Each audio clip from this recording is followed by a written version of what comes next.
প্রধানমন্ত্রী তারেক রহমানের নেতৃত্বাধীন মন্ত্রিসভায় নতুন করে যুক্ত হচ্ছেন আরও 4 জন সদস্য।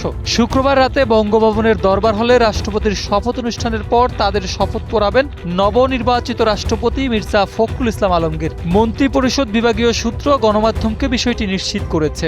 জানা গেছে, নতুন 4 মন্ত্রী ও প্রতিমন্ত্রী হিসেবে শপথ নেবেন বিএনপির স্থায়ী কমিটির সদস্য doctor Abdul Moyeen Khan MP, barrister Andaleeve Rahman Partho MP, Bandarban থেকে নির্বাচিত সংসদ সদস্য সাচিং প্রুজেরি এবং গাইবান্ধা 4 আসনের সংসদ সদস্য মোহাম্মদ শামীম কায়সার লিঙ্কন। এছাড়া সূত্রের তথ্য বলছে, মন্ত্রিসভায় আরও রদবদল হতে পারে।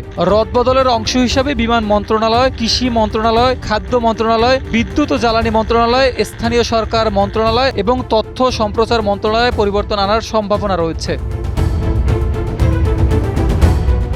জীবন অবাক না করলে কে করবে? 28% মিল্ক ফ্যাটের অবাক করার সাথে ফ্রেশ মিল্ক পাউডার। জীবন অবাক করুক প্রতিদিন।